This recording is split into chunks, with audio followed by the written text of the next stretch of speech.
عليكم. وعليكم السلام ورحمة الله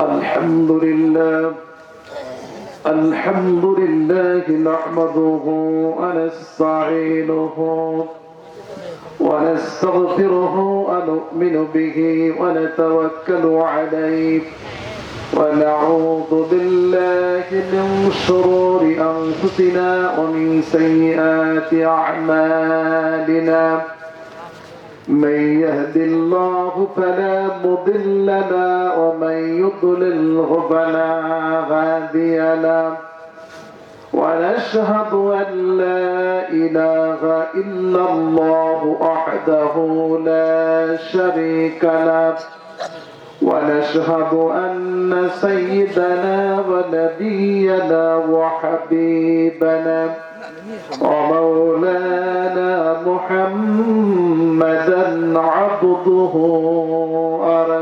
ورسوله الذي أرسله بالحق بشيرا ونذيرا وداعيا إلى الله بإذنه وسراجا منيرا فقد قال الله تعالى في كلامه المجيد وفرقانه الحميد أعوذ بالله من الشيطان الرجيم بسم الله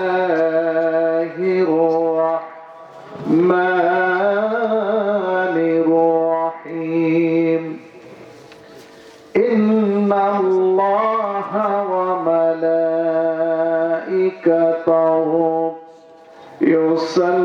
يصلون على النبي يا أيها الذين آمنوا صلوا عليه وسلموا تسليما اللهم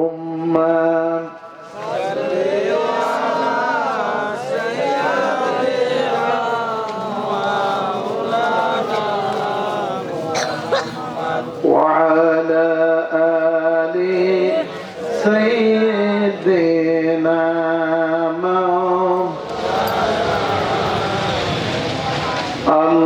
اللهم صل على مولانا محمد وعلى آل سيدنا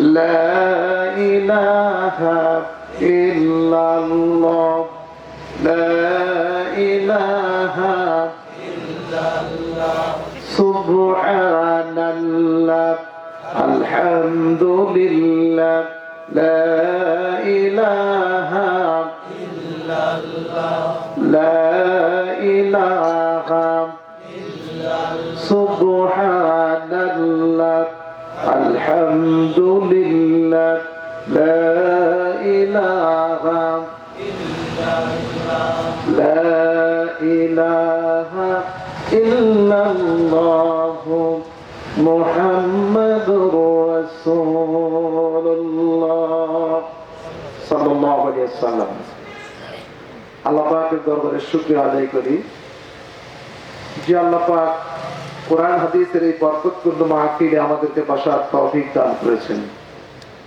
সেজন্য সকলে প্রাণ উজাড় করে বলি আলহামদুলিল্লাহ লাখো কোটি দরুদ ও সালাম মুহাম্মদুর রাসূলুল্লাহ সাল্লাল্লাহু আলাইহি ওয়াসাল্লামের উপর। জালসার সম্মানিত সভাপতি প্রধান অতিথি হযরত উলামায়ে কিরাম হুজ্জাজে কিরাম হুফাজে কিরাম তালিবুল ইলম কচি কাঁচা মুরব্বী যুবক পর্দার আড়ালের মা ও বোনেরা দূর থেকে যারা শুনছেন কোরআন হাদিসের মাহফিলে যারা বিশুদ্ধ নিয়তে বসেন এবং আসেন, তাদের জীবনের সগীরা গুনাহগুলো আল্লাহ মাফ করে দেন। আর পিতামাতা কবরে আছে, তাদের কবরের আযাব আল্লাহ মাফ করে দেন। প্রতিটি কদমে কদমে 10টি করে নেকি ফেরেশতারা লেখে, আর 10টা করে গুনাহ মাফ হয়ে যায়। প্রতিটি শ্বাস প্রশ্বাসে 10টা করে নেকি লেখা হচ্ছে, আর 10টা করে গুনাহ আমাদের জীবনের, আমাদের আমলনামা থেকে মাফ করে দেওয়া হচ্ছে। সুবহানাল্লাহ বলতে পারবো। জীবনের গুনাহ এমন একটা জিনিস, এই গুনাহ নিয়ে কবরে গেলে, হাসরের ময়দানে, সব জায়গায় আমাদের কানতে কানতে জীবন শেষ হয়ে যাবে, কিন্তু আমাদের কেউ সাহায্য করার জন্য আসবে না। এখান থেকে গুনাহ মাফ নিয়ে যদি যেতে পারি, তাহলে কবর, হাসর সব জায়গাতেই শান্তি এবং নিরাপত্তা পাওয়া যাবে। আর দুনিয়া থেকে যদি অপরাধ নিয়ে চলে যাই, গুনাহ যদি দুনিয়া থেকে মাফ না হয়, সেখানে আর বাঁচার কোনো উপায় নাই। এই দুনিয়া থেকেই আমাদেরকে গুনাহ মাফ নিয়ে যেতে হবে, এখানেই কানতে হবে। এটা আনন্দ করার জায়গা না, এটা অনুতাপ করার জায়গা, এটা ইবাদতের জায়গা, অনুশোচনার জায়গা। এখানে আমরা যদি কষ্ট করতে পারি, আল্লাহর সন্তুষ্ট অর্জন করতে পারি, তাহলে আখিরাতের জীবন আমাদের জন্য কল্যাণকর হবে, শান্তির হবে। শ্রোতা এবং বক্তা আল্লাহ সকলকে কবুল করুন, সকল করুন আল্লাহুম্মা আমিন। কোরআনুল কারীম থেকে আমি সূরাতুল কাউসার থেকে একটু আলোচনা করব। আমার তৌফিক ইল্লা বিল্লাহ, আলাইহি তাওয়াক্কালতু ওয়া ইলাইহি উনীব, সুবহানাকা লা ইলমা লানা ইল্লা মা 'আল্লামতানা। أعوذ بالله من الشيطان الرجيم. بسم الله الرحمن الرحيم.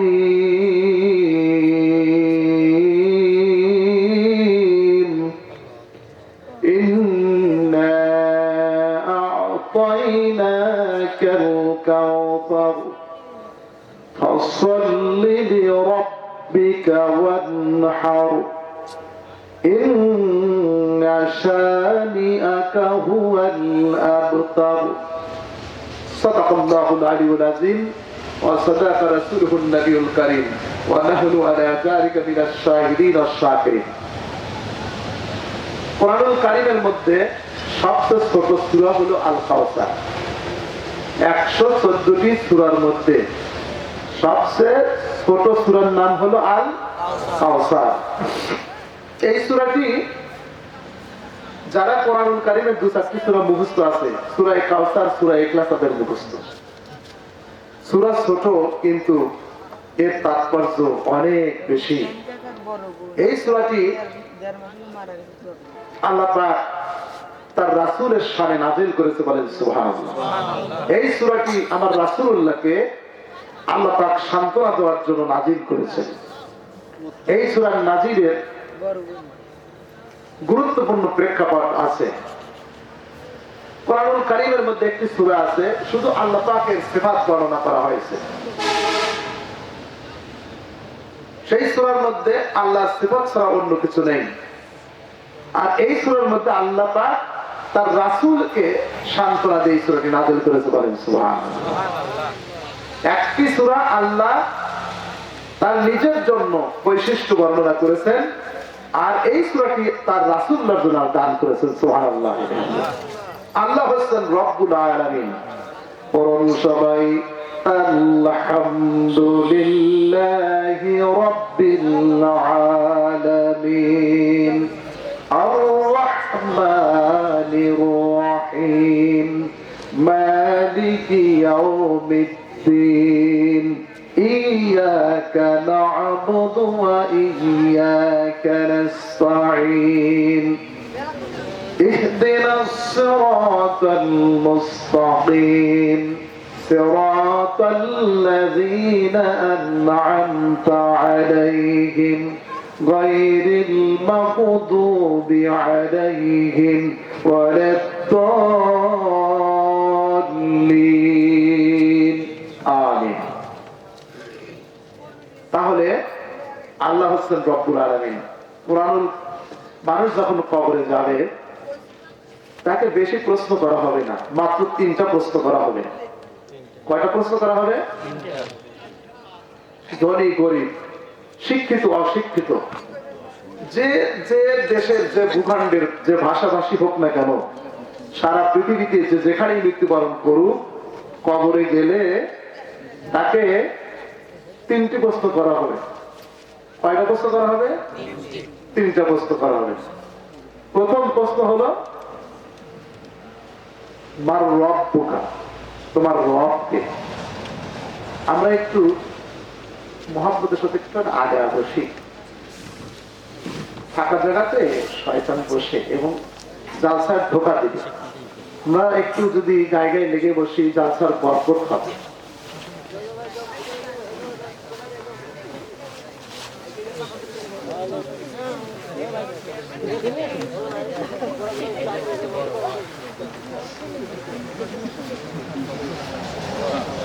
না সব দিলেন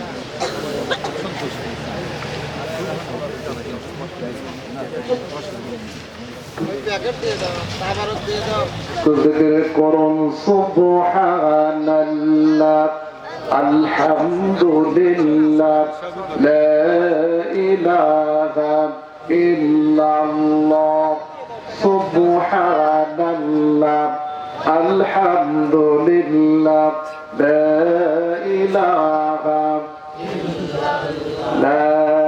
ইলাহা ইল্লাল্লাহ, মুহাম্মাদুর রাসূলুল্লাহ সাল্লাল্লাহু আলাইহি ওয়াসাল্লাম।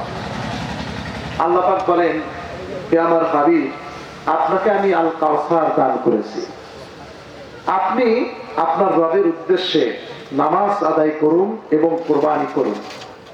আপনার প্রতি বিদ্বেষ পোষণকারী, হিংসা ও বিদ্বেষ পোষণকারী তারাই নিবংশ ও লেজ কাটা। সাদাকাল্লাহুল আলিয়্যুল আযীম। বারাকাল্লাহু লানা ফিল কুরআনিল আযীম।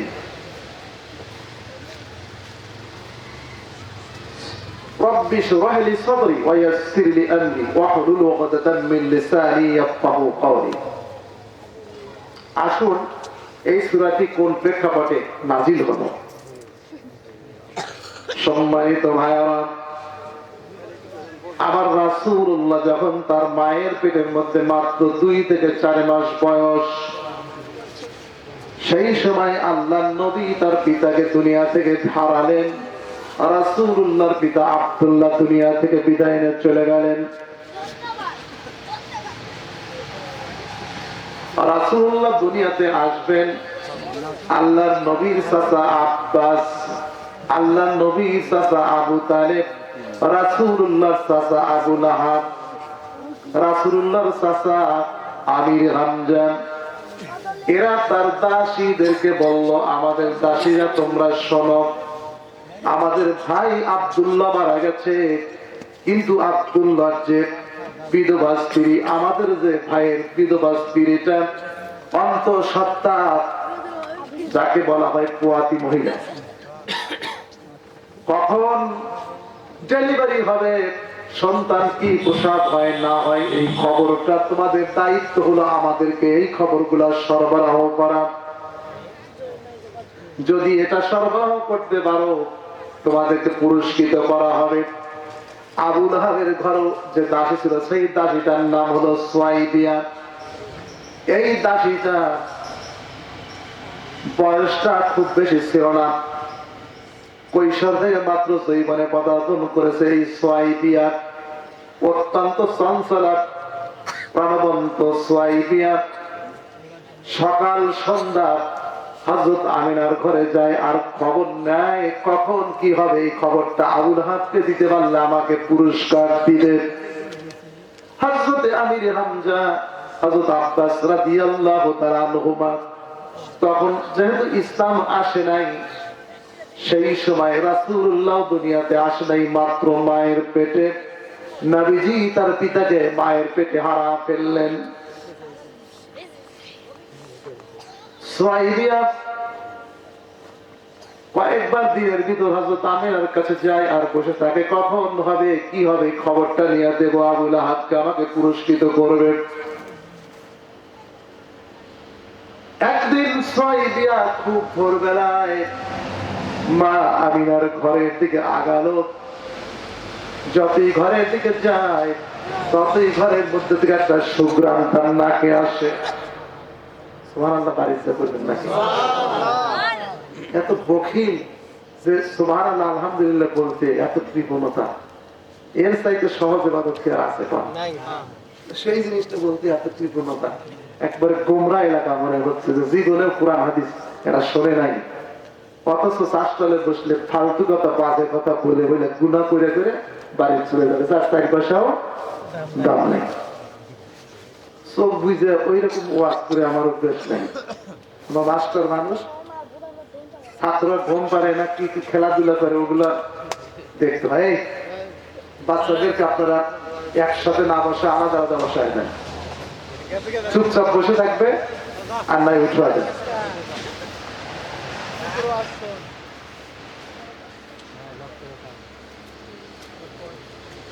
হযরতে আমিনার ঘরের দিকে সুয়াইবিয়া আগালো, কিন্তু অত্যন্ত সুন্দর একটা সুঘ্রাণ তার নাকের মধ্যে যাচ্ছে। এমন সুঘ্রাণ কোনোদিন সুয়াইবিয়া পায় নাই। ঘরের ভিতরে মিটমিট করে টিপ টিপ করে আলো জ্বলতেছে। ঘরের ঠিক কাছে যখন গেল, সুয়াইবিয়ার হঠাৎ করে নজর পড়ল আমিনার কোলের মধ্যে একটা পূর্ণিমার চাঁদ দোলা দিতেছে। তোরা দেখে যা আমিনা মায়ের কোলে, তোরা দেখে যা আমিনা মায়ের কোলে, মধু চন্দ্রিমার শ্বেতা চাঁদ দোলে, তোরা দেখে যা আমিনা মায়ের কোলে, তোরা দেখে যা আমিনা মায়ের কোলে। সুয়াইবিয়া চোখে বিশ্বাস হয় না, আবার সুয়াইবিয়া তাকায়া দেখে আকাশের চাঁদের চাইতে সুন্দর ফুটফুটে নবজাতক হযরত আমিনার কোলে শোভা পাচ্ছে। দৌড়ে গিয়ে আবু লাহাবকে বলল, আবু লাহাব, যে সংবাদ শোনার জন্য উদ্গ্রীব হয়ে ছিলাম, আজ আমি নিজে চোখে থেকে আসলাম। আমিনার কোল, আমিনার ঘর ভরে, ঘরটা আলো করে পূর্ণিমার চাঁদের মতো ফুটফুটে সন্তান আল্লাহ তারে দান করে দিয়েছে। আবু লাহাব বলল, সুয়াইবিয়া কি বলছিস? ঠিক বলছিস। বলে, আমি দেখলাম এমন শিশু দেখেছি, আমার জিন্দেগিতে এমন সুন্দর শিশু আমি দেখি নাই। আবু লাহাব এত খুশি হলো, হাতের আঙ্গুল উঁচু করে বলল, সুয়াইবিয়ারে কথা দিয়েছিলাম তোরে আমি পুরস্কৃত করবো, এমন পুরস্কার তোরে আমি দেব, তোর জীবন ধন্য হয়ে যাবে। আর তুই দাসী না, আজ থেকে তোরে আমি আজাদ করে দিলাম, স্বাধীন করে দিলাম।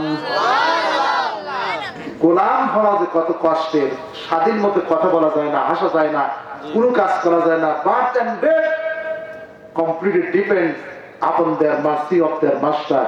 প্রভুর ইচ্ছা মতো তাদের মরা আর বাঁচা নির্ভর করত। এই ছিল আইয়ামের জাহিলিয়াতের দাসদাসীর অবস্থা, নারীদের অবস্থা। আরো ডিপ্লোর বলছিল, এইরকম অবস্থায় রাসূলুল্লাহ দুনিয়াতে আসতেছিলেন। খুশি হয়ে দাসী আজাদ করে দিল সুয়াইবিয়াকে। নামটাই চাচার কি, যে আজাদ করে দিল সেই চাচার নাম কি? হ্যাঁ, এরকম একটা সূরা আছে না? হ্যাঁ, সূরাটা পড়বো আমরা।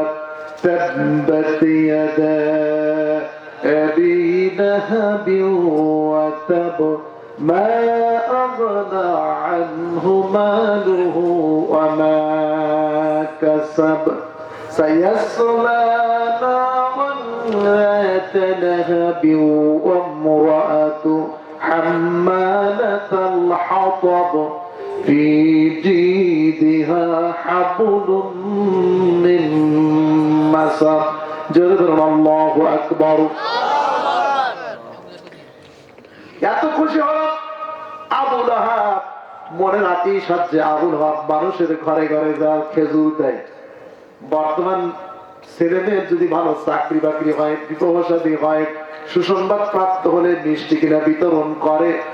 আগের যুগে এইরকম মিষ্টি বানানোর কথা ছিল না।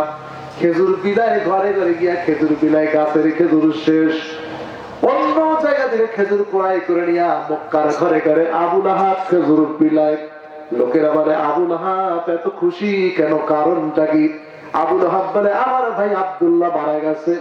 আব্দুল্লাহ উদ্দেশ্যে ওই যে কাবা ঘরের মালিক একটা পুত্র সন্তান দান করে দিছে। কাবা ঘরের একদম মালিক আছে, ওটা তারা ওটা জানতো। যদিও কাবা ঘরের ভিতর আর বাইরে 360টা মূর্তি বানায় রাখছে, কিন্তু হিন্দুদের মতো কয় উপরালা একজন আছে, অথচ 360 দেবদেবী মানে। একদিকে কয় উপরালা আছে, আর একদিকে দেবদেবী 33 কোটি। আমাদের কয়জন? হ্যাঁ, আল্লাহ আমার রব, ওই রবি আমার সব। আল্লাহ আমার রব, ওই রবি আমার সব। দমে দমে তনু মনে তারি অনুভব। আল্লাহ আমার রব, আসলে মানে আল্লাহর পরিচয় সম্পর্কিত যে সূরাটি সূরাতুল ইখলাস পড়ুন সবাই। কুল হুয়াল্লাহু আহাদ, আল্লাহুস সামাদ, লাম ইয়ালিদ ওয়া লাম ইউলাদ ওয়া লাম ইয়াকুল লাহু কুফুয়ান আহাদ। আল্লাহু আকবার। আল্লাহ এক, একক, অদ্বিতীয়, তার কোন শরীক নাই, অংশীদার নাই, তার বেটাও নাই, বিটিও নাই, তার আব্বা আম্মা নাই, শ্বশুর শাশুড়ি বংশধর কেউ নাই, না শারীকা লাহ, তার কোন শরীক নাই। তিনি একক, অদ্বিতীয়, আল হাইয়ুল কাইয়ুম, তিনি চিরন্তন শাশ্বত। বলুন সুবহানাল্লাহ। হামদান আনজাবুল আল্লাহ কারাজাবুল লা হাফেজ আল্লাহ। আল্লাহ নিজে পরিচয় দেন, আল্লাহু লা ইলাহা ইল্লা হুয়াল হাইয়ুল কাইয়ুম লা তাখুযুহু সিনাতুন ওয়া লা নাওম। এই হামজা যদি বাদ দেন থাকে লিল্লাহ, লিল্লাহি মা ফিস সামাওয়াতি ওয়া মা ফিল আরদ। আসমান জমিনে যা আছে সব কিছুর মালিক আল্লাহ। এবার বাদ দেন থাকে লিল্লাহির লাহু। এবার আসুন লাহু মুলকুস সামাওয়াতি ওয়াল আরদ। এবার বাদ দেন লাম থাকে হু। ওয়াল্লাহুল্লাযী লা ইলাহা ইল্লা হু আলিমুল গায়বি ওয়াশ শাহাদাতি হুয়ার রাহমানুর রহিম। সুবহানাল্লাহ। সুতরাং আল্লাহর পরিচয় তিনি একক, অদ্বিতীয়, শাশ্বত, চিরন্তন, সকল ক্ষমতার তিনি মালিক, সর্বময় ক্ষমতার তিনি মালিক, কোন শরীক নাই। ভাইরা আমার, বন্ধুরা, যে কথা বলতেছিলাম, ঘরে ঘরে খেজুর বিতরণ করে। লোকেরা বলে আবুল আহাব এত আনন্দের কারণ কি? আবুল আহাব বলে আমার ভাই আব্দুল্লাহ দুনিয়া থেকে বিদায় নিয়ে চলে গেছে। আমার ওই ভাইয়ের বিধবা ছিল আমেনা, তার ঘরে আল্লাহ রাব্বুল আলামিন একটা পুত্র সন্তান দান করেছে। সুবহানাল্লাহ বলেন। একটু আগা বসেন। সুবহানাল্লাহ, আলহামদুলিল্লাহ, লা ইলাহা ইল্লাল্লাহ। জায়গায় লেগে বসতে শীত চলে যাবে, মহব্বত হবে, শয়তান দূরে সরে যাবে। সুবহানাল্লাহ। বাবা, ছোট ছোট বাবারা, যুবকেরা, সোনামণিরা, বাবা মাহফিলে আসো। এসো মুমিন দলে দলে, আল কোরআনের ছায়া তলে। এসো মুমিন দলে দলে, আল কোরআনের, আল কোরআন, আল কোরআন চিরায়িত গ্রন্থ, আল কোরআন আর রহমান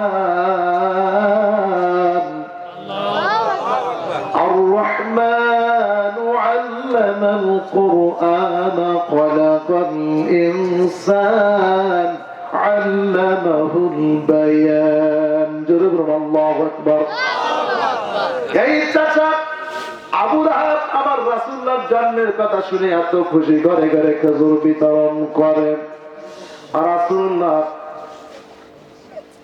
ওই যুগে মক্কার মানুষেরা মেয়েরা সন্তানকে দুধ পান করাতো না, তায়েফ থেকে মহিলারা এসে সন্তান নিয়ে চলে যেত। একদল মহিলা মক্কায় এসেছে সন্তান নেওয়ার জন্য। তায়েফ থেকে একটা মহিলা এসেছে, এই মহিলার নাম হলো হালিমা। স্বামীকে সঙ্গে করে নিয়ে একটা উটের উপর সওয়ার হয়ে চলে আসতেছে। আসার পথে রাস্তার মধ্যে একটা পাথরের সঙ্গে এই উটের একটা ধাক্কা লেগে উটের পাটা জখম হয়ে গেল, উটটা ইনজোর্ড হয়ে গেল, ওন্ডট হয়ে গেল। এমনিতে রুগ্ন উট, স্বামী অসুস্থ, তারপরে আবার পায়ে লাগলো উটের আঘাত, উটটা খোঁড়ায় খোঁড়ায় হাঁটতেছে। সাথে সঙ্গে মহিলারা আগে চলে আসলো, তাবু গাড়লো। 1 মাস অবস্থান করে সন্তান খুঁজে খুঁজে নিয়ে মক্কা থেকে চলে যাবে তায়েফে। তায়েফের জমিনের ভূমিটা হলো শস্য শ্যামলা সুজলা। মক্কার মধ্যে সেখানে বৃষ্টিপাত হতো না, অনাবৃষ্টি হতো। পাহাড় আর মরুভূমি, সেখানে তেমন কোনো ফসল হতো না। আর তায়েফের মধ্যে ভালো খাবার হতো। যদি সন্তান মহিলাদের যদি খাবার ভালো হয়, মেয়েদের স্তনের ভিতর দুধ পাওয়া যায়, ঠিক কিনা বলুন? যদি মায়ের যদি খাবার ভালো না থাকে, সন্তানকে দুধ পান করাতে পারবে না। রাসূলুল্লাহ যখন দুনিয়ায় আসলেন, মক্কার মহিলারা সন্তানকে 2টি কারণে দুধ পান করাতো না। একটা হলো তাদের আভিজাত্যের কারণে, আর একটা হলো মক্কার মানুষের মধ্যে খাদ্যের অভাব ছিল। বিশেষত সেখানকার নারীরা কানাতেন নিসাউ খিফাফান মুখাফফাফান, নারীরা হালকা পাতলা ছিল। ইয়াকুন্নাল উলকাতা, তারা অত্যন্ত সামান্য খাবার খেত।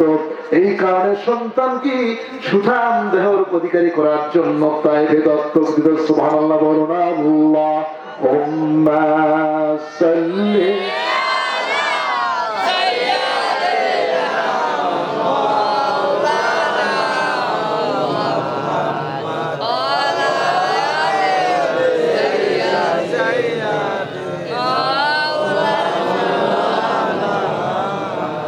মুআজ্জাজ মোহতারাম হাজিরিন। ওই যে হালিমাতুস সাদিয়া, উটটা এমনি দুর্বল, স্বামীও অসুস্থ, তার উপরে পায়ে পেল আঘাত, ন্যাংরা ন্যাংরা আসতেছে। আর অন্যান্য মহিলারা আগে চলে আসছে, তাবু ঘিরে মক্কার অলিতে গলিতে বিভিন্ন জায়গায় যায় যায় সন্তান খুঁজে খুঁজে নিয়ে যাচ্ছে। কোন কোন কিতাবের মধ্যে আছে, যেই বছরে আমার রাসূলুল্লাহকে আল্লাহ দুনিয়ায় পাঠাইছে, ওই বছরে আল্লাহ মক্কার মেয়েদেরকে শুধু পুত্র সন্তানই দান করে দিয়েছে। মেয়ে সন্তান হলে যে একটু বাবার মনটা, একটু মায়ের মনটা যে একটু নরম হয়, একটু যে মনটা কাঁচা হয়, এটাকে আল্লাহ বোঝে না। বলে ঠিকই, আল্লাহ যা দেয় তাই দিয়ে খুশি। এখন প্রথমে যার 3-4টা ছেলে, তখন অবশ্য মনে মনে চায় একটা মেয়ে হল। প্রথমটাও মেয়ে, পরেরটাও মেয়ে, পরে চিন্তা করে এরপরে আল্লাহ কি দেয়। তো আল্লাহ কি জানে না যে একটু পুত্র সন্তান দিলে আমার বান্দারা একটু খুশি হবে?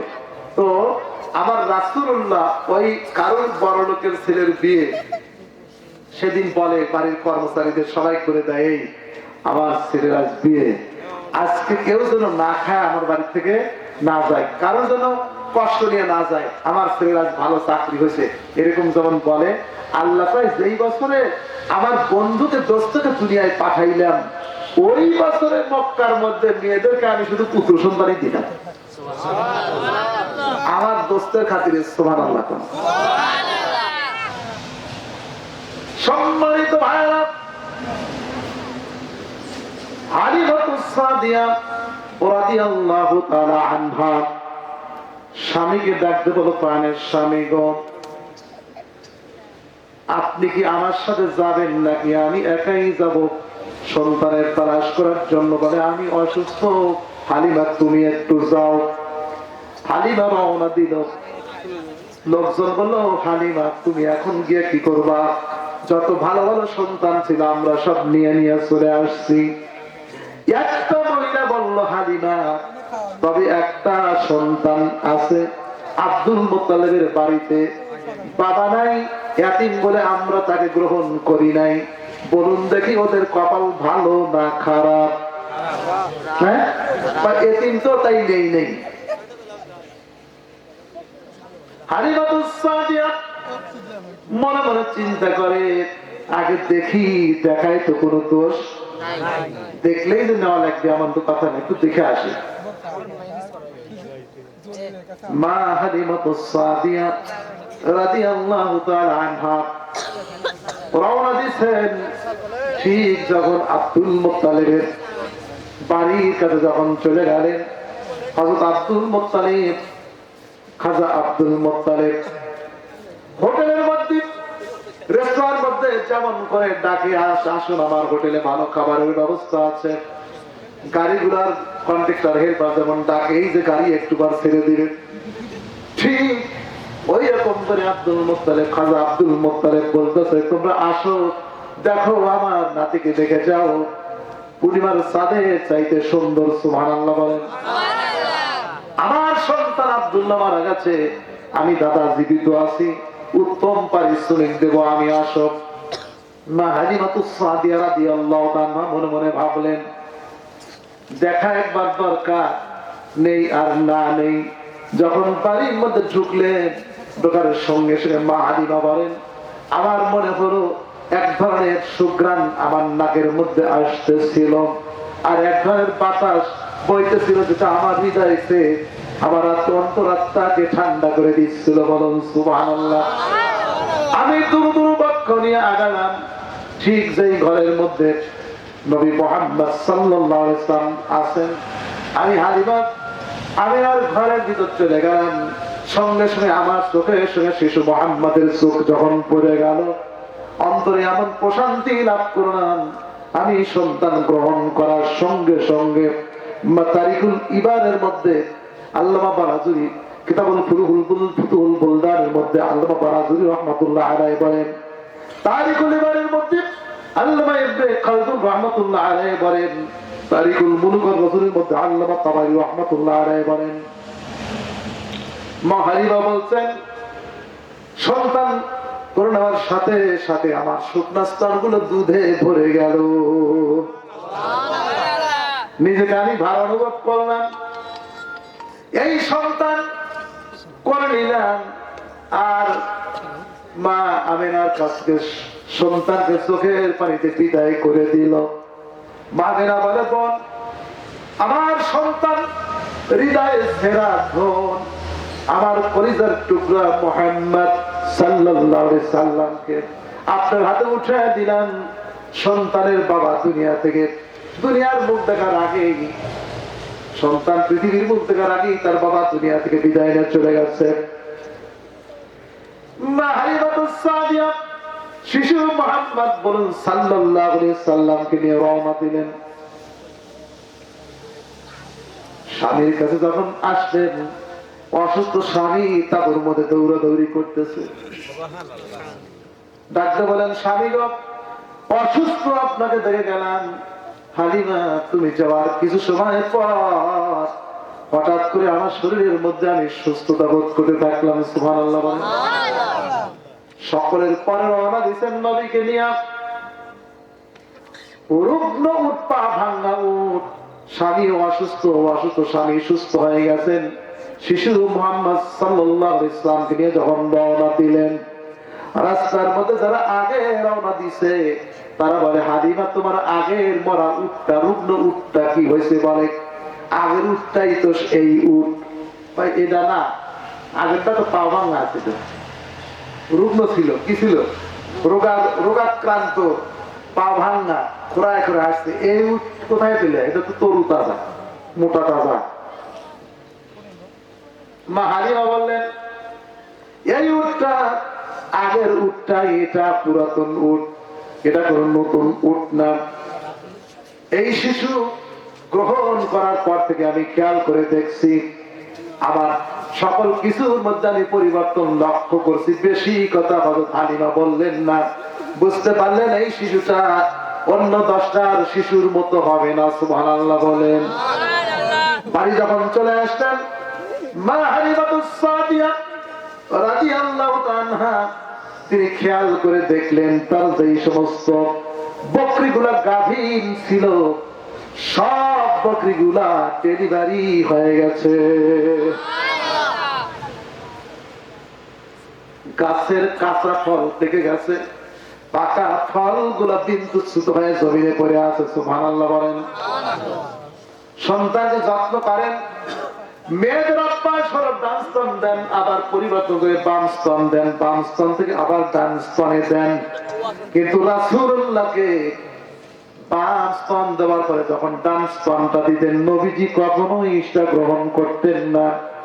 মা হালিমা মনে মনে ভাববেন আমার স্তনের মধ্যে ওই যে গ্রামের মেয়েরা মনে করে কোন বদনজর দোষন্ত কোন জাদু টোনা লাগছে কিনা। ওই দেশের একজন চিকিৎসকের নাম হারেস, তার নিকটে চলে গেলেন আর বললেন আমার শারীরিক কোন সমস্যা হয়েছে নাকি। সব পড়াশোনার পরে তিনি বললেন না, আপনার শারীরিক ভাবে আপনি সম্পূর্ণ সুস্থ আছেন। মা হালিমা বলেন আমি পরে বুঝতে পারলাম এই শিশুটা এই জন্য আমার দুটি স্তন গ্রহণ করে না, কারণ আমার আর একটা দুধের শিশু আছে। মুহাম্মদ যেহেতু আল্লাহর পয়গম্বর রাহমাতুল লিল আলামিন হবেন, সেই জন্য তিনি দুইটা স্তন যদি গ্রহণ করেন আমার আর এক সন্তানের হক নষ্ট হয়ে যাবে। ইহারই কারণে একটি স্তন গ্রহণ করে আর একটি স্তন পরিত্যাগ করতেন। সুবহানাল্লাহ বলেন। ওয়া মা আরসালনাকা ইল্লা রাহমাতাল লিল আলামিন। জোরে বলুন আল্লাহু আকবার। সম্মানিত ভাইরা, বরকত হচ্ছে এরকম করে মা হালিমার বাড়িতে নবীজি 6 বছর থাকলেন। কয় বছর? 6 বছর। একদিন মা হালিমার একটা মেয়ের নাম সাইমা, এই সাইমার বয়সও বেশি না, কিশোরী বালক, মুহাম্মদ সাল্লাল্লাহু আলাইহি ওয়াসাল্লামকে নিয়ে বকরি করে নিয়ে পাহাড়ের এলাকায় চলে গেছে। হঠাৎ দেখে যে শিশু মুহাম্মদ সাল্লাল্লাহু আলাইহি ওয়াসাল্লাম আশেপাশে নাই। খোঁজাখুঁজি করে অনেক দূরে জায়গায় পাহাড়ের পাদদেশে, দুই পাহাড়ের পাদদেশে বালক মুহাম্মদকে কে বা কারা শোয়া রেখে সাদা পোশাক পরে তাকে যেন কে কি করতেছে, দৌড়ে যা বলতেছে তোমার কি হয়েছে? নবীজির মনটা খারাপ, বলে আমাকে দুইজন লোক ধরে নিয়ে আসছে, আশা করাকে শোয়া দিয়া আমার গলা থেকে নাভি পর্যন্ত কি যেন বের করলো, আমার পক্ষটা বিদীর্ণ করে ফেললো। আল্লাহ বলে আলাম নাশরাহ লাকা সাদরাক ওয়া ওয়াদা'না আনকা বিযরাক الذي أنقض ظهرك ورفعنا لك ذكرك। الله أكبر। الله أكبر।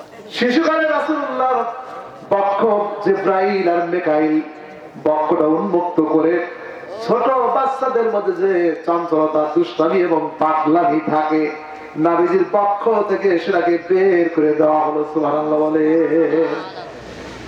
দৌড়া চলে আসছে মা হালিমার কাছে, মা আমাদের এই ভাই মোহাম্মদকে দুইজন লোক তাকে ফাঁকে নিয়ে যায়, মানে কি যেন করছে, জেল ধরছে এরকম বললো। তখন চিন্তা করলো যে পরের ছেলে তার ঘরে রাখলে আমার বিপদ হবে, এই সন্তানকে নিরাপদে আমার ফিরিয়ে দেওয়া দরকার। নবীজিকে ফিরিয়ে দিছেন মায়ের কাছে 6 বছর বয়সে। মাঝখানে একবার এসেছিলেন, কিন্তু পরে আবার দুর্ভিক্ষের কারণে রাসূলুল্লাহকে নিয়ে গিয়েছিলেন। যাই হোক 6 বছর 7 মাস নবীজির বয়স। হঠাৎ বিকালবেলা সকলে খেলাধুলা করতেছে, নবীজির শিশু দাঁড়ায় দাঁড়ায় খেলাধুলা পর্যবেক্ষণ করছেন। সন্ধ্যা ঘনিয়ে আসছে, খেয়াল করে দেখতে পাচ্ছে আকাশে প্রচন্ড গর্জন মেঘ আর শুরু হওয়া প্রবাহিত হচ্ছে। সব শিশুদেরকে নেওয়ার জন্য তাদের আব্বা চলে আসছে, কপালে চুম্বন করে পিঠে আদর করে দিয়া সন্তানের মাথায় হাত বুলিয়ে দিয়ে বুকে নিয়ে কোলে করে পিঠে করে নিয়ে সন্তানদের বাড়ি চলে গেল। নবীজি দেখলেন তার পিতা তাকে নেবার জন্য আসলো। নবীজির কি পিতা জীবিত আছে? নবীজির পিতা নাই। শিশু মুহাম্মদ সাল্লাল্লাহু আলাইহি ওয়াসাল্লাম মনটা বড় মলিন, আরে আমাকে নেবার জন্য তো আমার আব্বা আসলো না। মায়ের কাছে যখন এসেছে মনটা খারাপ, মা আমিনা বলল, বাবা তোমার মনটা খারাপ, তার কারণ কি? তুমি কি দুধমা হালিমার কথা মনে পড়ে গেছে নাকি? বলে, আম্মা না, তবে আমি যখন বন্ধুরা খেলতেছিলাম আমি দেখতেছিলাম, আমি খেয়াল করে দেখলাম সন্ধ্যা যখন হয়ে গেল, আকাশের মেঘমালার পরিবর্তন হয়ে যাচ্ছে, আবহাওয়ার পরিবর্তন হচ্ছে, আমি খেয়াল করে দেখলাম অন্য বন্ধুদেরকে, শিশুদেরকে নেওয়ার জন্য তাদের আব্বা এসে আদর করে নিয়ে গেল, আমার আব্বা আমাকে নিতে আসতো না। ও মা, আমি জানতে চাই আমার আব্বা জান কোথায়? দুনিয়ার নারীদের কাছে কোন সন্তান যদি বাবার কথা জানতে চায়, মেয়েরা সবই সহ্য করতে পারে, মৃত্যু বাবার কথা সন্তানকে বলতে নারীরা সব জানতে ভারাক্রান্ত হয়ে যায়। শিশুর কথা শুনে মা আমিনা চোখের পানি ছেড়ে দিয়ে কাঁদতেছে। নবীজি বুঝতে পারেন তার বাবার আক্রান্ত, দুঃখিত হয়েছে। মা গো এমন কি বলেছে জানি না, আপনি কষ্ট পেয়েছেন গো মা। ও মা, আমার পিতা কোথায়? আমার পিতা কোথায়? নবীজির আম্মা বিদুষী বুদ্ধিমতী ডাকতে বলেন, বাবা তোমার পিতা আছে মদিনায়। সুবহানাল্লাহ। তোমার পিতা কোথায় আছে? জীবিত না মৃত্যু তিনি তা বললেন না। পরের দিন উম্মে ঈমানকে সাথে করে নিয়ে উটের উপর সওয়ার হয়ে রওনা দিলেন মদিনায়। কয়েকদিন সফরের পরে রাসূলুল্লাহর পিতা যেখানে ঘুমিয়ে আছে, নবীজি উটের উপরে বসে আছেন। ওই কবরের পাশে গিয়া রাসূলুল্লাহর মা স্বামীর কবরের পাশে গিয়া গিয়া কাঁদতেছে, বলে, স্বামী গো, যেই সন্তানের সুখের জন্য, ব্যবসা করার জন্য, যেই সন্তানের জন্য তুমি গিয়াছিলে সিরিয়াতে, ভাগ্য হলো না, আবহাওয়াতে ঘুমিয়ে আছো রে প্রাণের স্বামী, তোমার ওই আদরের সন্তান আমানতকে আমি বহন করে নিয়ে আসছি তোমার কবরের পাশে। একবার সন্তানকে দেখে যাও, আকাশের চাঁদের চাইতে সুন্দর শিশু মুহাম্মদকে একবার আদর করে দিয়ে যাও। এই কথা বলে স্বামীর কবরের পাশে স্ত্রী আমিনা, মা আমিনা যখন কাঁদতেছে, আল্লাহ বলে, মালাকাল মউত আজরাইল রে, আমিনার টাইম নাই, আমিনার টাইম নাই। সুবহানাল্লাহ। লোহা প্রবাহিত হলো, মুহূর্তের মধ্যে নবীজি আম্মা দুনিয়া থেকে বিদায় নিয়ে চলে গেল। সামান্য দূরে নবীজি উটের উপর বসে আছেন, বাতাস লাগতে কয়েক সেকেন্ড সময় লাগবে। আল্লাহ বলে, জিবরাইল রে জিবরাইল, আমার নবীকে রক্ষা করতে হবে, যাও যাও রাসূলুল্লাহর সামনে দাঁড়িয়ে যাও, লোহা যেন আমার নবীর দেহে না লাগে। জিবরাইল আমিন 600 পাখা এত তাড়াতাড়ি ব্যবহার করলেন, লক্ষ কোটি মাইল ভেদ করে তাড়াতাড়ি রাসূলুল্লাহর সামনে দাঁড়ায় গেলেন। লোহা ভিন্ন দিকে প্রবাহিত হয়ে গেল। সুবহানাল্লাহ বলেন। কাশীকে সাথে করে নিয়ে নবীজি মক্কাতে ফিরতেছেন। দাদা আব্দুল্লাহ বলে, ভাই মা কোথায়? মাকে কোথায় রেখে এসেছ? নবীজি কান্দে, দাসীর কাছে সব শুনে আব্দুল মোতালেব বড় ভারাক্রান্ত হলো, সন্তান হারাইছি, আরে আমার দাদা ভাই মাকে বাবাকে দুনিয়াতে দেখলো না, আর মাও শিশুকালে হারায়া ফেললো। নির্মম ইতিহাস। আমার আল্লাহ বলেন, ওয়াদ-দুহা ওয়াল-লাইলি ইযা সাজা মা ওয়াদ্দাআকা রাব্বুকা ওয়া মা ক্বালা ওয়াল-আখিরাতু খায়রুন লাকা মিনাল উলা ولسوف يعطيك ربك فترضى ألم يجدك يتيما فآوى হাবিব, আমি কি আপনাকে ইয়াতীম পাই নাই? এরপরে আমি আপনাকে আশ্রয় দিতে। সুবহানাল্লাহ বলেন। ভাইরা আমার, বন্ধুরা, আসুন, নবীজি দাদার কাছে লালন পালন হচ্ছে। নবীজির বয়স যখন মাত্র 12 বছর, দাদাও দুনিয়া থেকে বিদায় নিয়ে চলে গেলেন। রাসূলের বয়স কয় বছর? 12। মায়ের পেটে বাবাকে হারালো, 6 বছর বয়সে মাকে হারালো, 12 বছর বয়সে দাদা খারানো চাচা আবু তালেবের কাছে লালন পালন হচ্ছে। নবীজির বয়স মাত্র 25 বছরের কাছাকাছি। এমন সময় মক্কার মধ্যে একটা ধনাঢ্য মহিলা, নাম তার খাদিজা। সিরিয়াতে তার ব্যবসা, তাইফের ব্যবসা, মদিনায় ব্যবসা, প্যালেস্টাইনে তার ব্যবসা, জর্দানে তার ব্যবসা। ব্যবসা দেখাশোনার জন্য বিশ্বস্ত একটা কর্মচারী প্রয়োজন, কিন্তু পায় না। বারবার সার্কুলার দেয়, উপযুক্ত কর্মচারী পায় না। যারা ব্যবসায় নিযুক্ত হয় শুধু বলে আমাদের ব্যবসায় লস। উট দুম্বা বেড়া কয় হারিয়ে গেছে, সাপে দংশন করেছে, পাহাড় থেকে পড়ে গেছে, ডিউটি করে না ঠিক মতো, অথচ উনি বিধবা নারী। তার ব্যবসার জন্য বিশ্বস্ত একটা কর্মচারী কেয়ারটেকার দরকার। লোকেরা বলল, খাদিজা, এই দেশে একটা মক্কার ভিতরে একটা উত্তম চরিত্রের যুবক আছে, আমানতদার যুবক। সেই যুবকটা যদি আপনার ব্যবসার দায়িত্ব নেয় তাহলে আপনার ব্যবসাটা ঠিক মতো চলবে। তার নাম কি? মুহাম্মদ ইবনে আব্দুল্লাহ।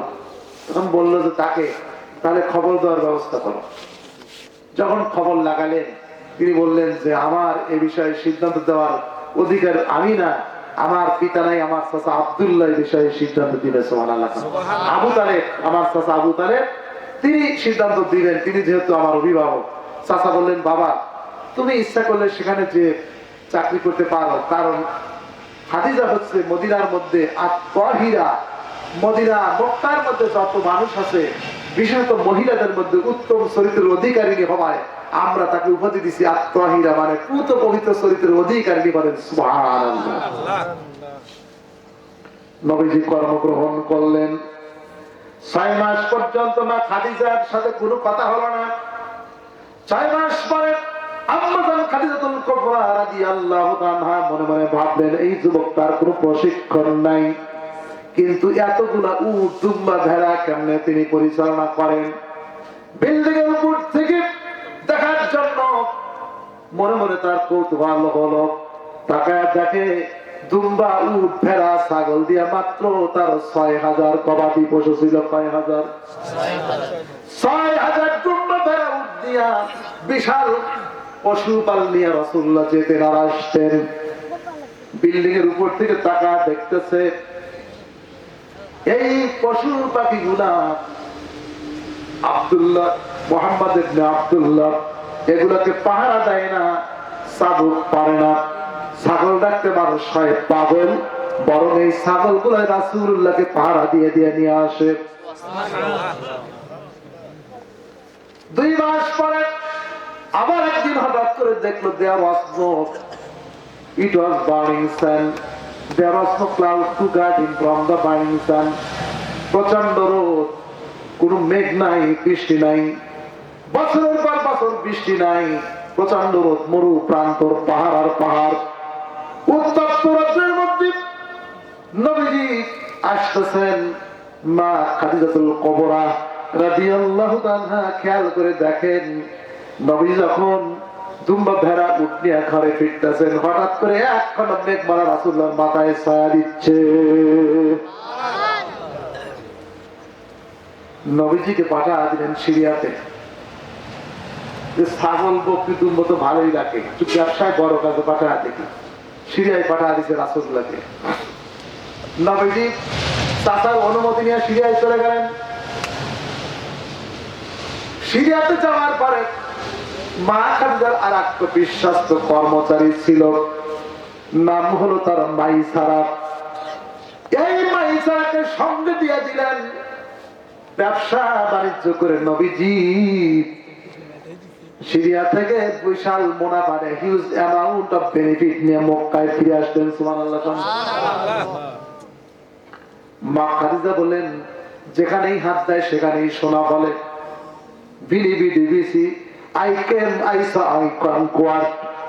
আসলাম, দেখলাম, জয় করলাম। সুবহানাল্লাহ বলেন।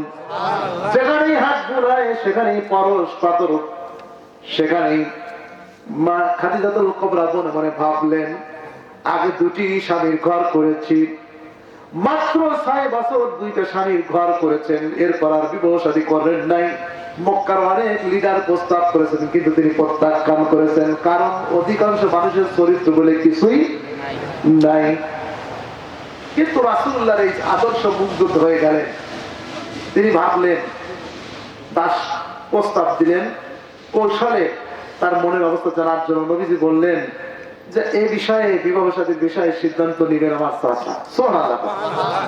লাকাদ কানা লাকুম ফি রাসূলিল্লাহি উসওয়াতুন হাসানাহ। নবীজি এখানে আদর্শ স্থাপন করলেন, অভিভাবকের মর্যাদা তার চাচাকে দিলেন, চাচার অনুমতির জন্য তিনি অপেক্ষায় থাকলেন। সুবহানাল্লাহ বলেন। আমি একটু ছোট ছোট জবাব করেছিলাম, এবার আসে বিবাহ শাদী হয়ে গেল। মক্কার লিডার যারা কুরাইশরা বঞ্চিত হয়েছে, আঙ্গুর ফল টক, ওরা একজোট হয়ে 70 জন নেতা বলল আমরা যাব খাদিজার বাড়িতে, খাদিজার কাছে জবাব দিয়ে তা চাইবো। আমাদেরকে বললো আর জিন্দেগিতে বিবাহ শাদী করবে না, কিন্তু বিবাহ করলে আমার একজনকে যার কিছুই নাই, আমাদের মান সম্মানে আঘাতে লাগলো, ইগোতে লাগছে। ও খাদিজা, তোমাকে আমরা বয়কট করবো, এক করে করবো, চাল নেই, চূড়া নেই, কার্পেট নাই, তেমন একজনকে তুমি বিবাহ করলাম, উপযুক্ত জবাব দাও। বলেছিল জীবনে আর বিবাহ শাদী করবো না। মা খাদিজাতুল কুবরা রাদিয়াল্লাহু আনহা বললেন, মক্কার নেতারা তোমরা বলো দেখি বিবাহের মধ্যে মানুষ কয়টা জিনিস দেখে? ওরা বললো বিবাহের মধ্যে মানুষ 4টা জিনিস দেখে। কয়টা? মক্কার লোকেরাই বললো কয়টা জিনিস দেখে? বলে কি কি জিনিস দেখে? প্রথম কোনটা দেখে? ওরা বললো 1 নাম্বার হলো বংশ। মা খাদিজা বললেন, ও মক্কার কুরাইশরা তোমরা বলো দেখি মক্কার মধ্যে সবচেয়ে দামি বংশের নাম কি? ওরা বললো কুরাইশ বংশ। নবীজি স্ত্রী আম্মাজান খাদিজা বললেন, আমার স্বামী কুরাইশ বংশোদ্ভূত। এবার বলো কুরাইশদের মধ্যে সবচেয়ে দামি গোত্রের নাম কি? ওরা বললো হাশিমি শাখা। মা খাদিজা বললেন, আমার স্বামী মুহাম্মাদুল হাদি হাশিমি শারবুল। সুবহানাল্লাহ বলেন। তোমরা বলো দেখি বংশের দিক থেকে আমার স্বামী কয় নাম্বার? ওরা কয় গোল্ডেন প্লাস। সুবহানাল্লাহ কোন? সুবহানাল্লাহ। First class first. মা খাদিজা বললেন, এবার বলো বিবাহ শাদীর মধ্যে আর কোন জিনিস দেখা হয়? ওরা বললো বিবাহের মধ্যে মানুষ দেখে চরিত্র। কি দেখে? ছেলে হোক মেয়ে হোক সহজ চরিত্র দেখে না? হ্যাঁ। আচ্ছা, মক্কার ভিতরে উত্তম চরিত্রের যুবকটার নাম কি? মা খাদিজা বলতেছে মক্কার মধ্যে সবচাইতে উত্তম চরিত্রবান যুবকটার নাম কি? ওরা বাক্যে পরামানিক, মশলার দিকে তাকায়, মশলা চুলার দিকে তাকায়, কেউ চোর, কেউ বাপ্পা, হ্যাঁ, কেউ কালবাট খাইছে, কেউ ব্রিজ খাইছে, কেউ টিন খাইছে, এত খাওয়া খাইছে একসাথে 300 MB পালায় গেছে। ঠিক কিনা কম? এমন খাওয়া খাইছে রে, মোল্লা পর্যন্ত, জাতীয় মসজিদের মোল্লা পর্যন্ত পলায়। জোরে কর নাউজুবিল্লাহ। এত দালি করিছে, থানার পুলিশ মানুষের নিরাপত্তা দেয়, ওই লোকটা পলা যায়। নাউজুবিল্লাহ বলেন।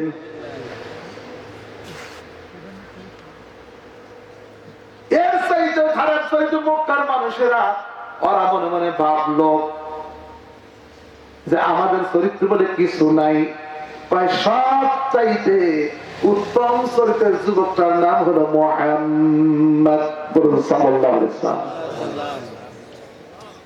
ভাইরা আমার বন্ধুরা, যে সূরাটি তেলাওয়াত করেছি সেই সূরার সঙ্গীত কানেক্টিভিটি থাকার কারণে প্রাসঙ্গিক ভাবে সঙ্গীত কিছু কথা বলে নিচ্ছি। এবার বললো আর বিবাহের মধ্যে কি দেখা হয়? 1 নাম্বার হলো বংশ, এখানে ফার্স্ট। 2 নাম্বার হলো চরিত্র, এখানেও রাসূলুল্লাহ এতই ফার্স্ট। ওরা বললো আমরাই নবীকে বলছি আল আমিন। কি বলছে? আল আমিন। আমরাই আল আমিন বলে দিছি, আস-সাদিকুল মাসদুক। আর কি দেখা হয়? মক্কার নেতারা বলতেছে আর দেখা হয় চেহারা। কি দেখা হয়? এখানে কি মনে হয় আপনাদের? হ্যাঁ, মানে কোন তুলনাই নাই। সুবহানাল্লাহ।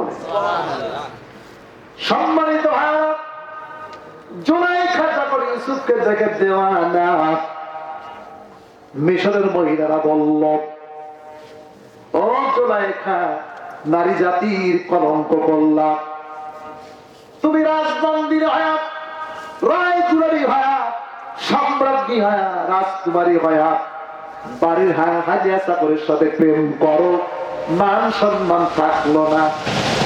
ওরা জানে না ইউসুফকে মনে করেছে গোলাম। ইউসুফের ভাইরা চক্রান্ত করে বিক্রি করে দিয়েছে। ইউসুফ গোলাম না, দাস না। ইউসুফের পিতার নাম হলো ইয়াকুব। ইয়াকুবের পিতার নাম ইসহাক। ইসহাকের পিতার নাম ইব্রাহিম। মিল্লাতা আবিকুম ইব্রাহিম ওয়া সাম্মাকুমুল মুসলিমিন। মুসলমানদের জাতির পিতা ইব্রাহিম, তিনি তোমাদের নাম রাখলেন মুসলমান। নূর মোহাম্মদ আই করা পার করলে 500 টাকা নাম্বার হবে। আর নজরে বলেন মারহাবা। মুত্তাহিন নাকি? মুত্তাহিনের বড় বোন আরেকবারই পার করলা 200 টাকা। ইল্লাল্লাহ লা ইলাহা ইল্লাল্লাহ লা ইলাহা ইল্লাল্লাহ লা ইলাহা লা ইলাহা ইল্লাল্লাহ মুহাম্মাদুর রাসূলুল্লাহ সাল্লাল্লাহু আলাইহি ওয়াসাল্লাম। দুইটা পয়েন্টে নবীজি ফার্স্ট ক্লাস পাস। ওই যে নবীর সামনে করেই কাফেররা এগুলো বলতেছে, নবীজি মন খারাপ, আর মা খাদিজা জবাব দিচ্ছে সুবহানাল্লাহ। এবার আল্লাহ মক্কার মানুষেরা সবচাইতে চরিত্রবান। এটা যেমন নবীজি ফার্স্ট ক্লাস পাস। সুন্দর চেহারার যুবকটার নাম কি? যে কথা বলতেছিলাম, ওই মক্কার মেয়েরা আস্ফারণ করলো, মিশরের মেয়েরা বাড়ির গোলামের সাথে প্রেম করলা। জুলাইখা কি কলঙ্ক করলা? দেশে কি ধনী লোকের দুলাল নাই? সম্ভ্রান্ত পরিবারে কি সন্তান নাই? বাড়ির গোলামের সাথে প্রেম করলাম। By dint of perfect and sagacity, a new idea had grown in her mind to save the dignity of her lover. এই জুলাইখা মনে মনে ভাবলো, তার ভাবমূর্তি নষ্ট করে দিচ্ছে, আমি ওদের প্র্যাকটিক্যাল গ্রাউন্ডে নিয়ে আসবো। সায়েন্স ল্যাবরেটরিতে একটু প্র্যাকটিক্যাল করা দেখা দেব। বড় বড় লাউড সাউন্ডিং নাথিং। ওদেরকে বলো তোমরা আমার বাড়ির দাওয়াত গ্রহণ করো। 7টা বিউটি শারদীয়া সপ্তমীতে শাক্ত ভক্ত বলে অধিষ্ঠিতা নিত্য যৌবনা আয়াত মোচনা পান্না সুরান বাহুলতা সদৃশ্য পরিজাত। সাক্ষাৎ করি এই কয়েকটা সুন্দরী মহিলা শাড়ি পরে আর খোলে, হিল পরে আর কিলকিল করে, চোখে লাগায় মাস্ক করা, বিভিন্ন জায়গায় টিপ, আর মনে করে এইটা না ওইটা। এইরকম করে করে দুপুর পার হয়ে গেল, চলে আসলো জুলাইখার বাড়িতে। ও জুলাইখা, দেখাও কার সাথে প্রেম করে মান সম্মান আমাদের শেষ করে দিলাম। জুলাইখা বলে, ওই তুমি অপেক্ষা করো, সব খাবার রেডি। স্যান্ডউইচ চাকু দিয়া, লেবু সামনে দিয়া বললাম, লেবু দিলাম, চাকু দিয়া লেবু কাটতে শুরু করো। এমন সময় খুব কৌশল করে জুলাইখা ইউসুফ আলাইহিস সালামকে করিডোরের মাঝামাঝি বসায় দিল, যেখান থেকে তাদের আই কন্টাক্ট হয়ে গেল। তার সঙ্গে সঙ্গে এমন ক্রাশ খেয়ে গেছে, যারা আস্ফরণ করেছিল। অ্যানেস্থেসিয়া করার পরে রোগীদের যখন অপারেশন করে টের পায় না, ওরা ইউসুফকে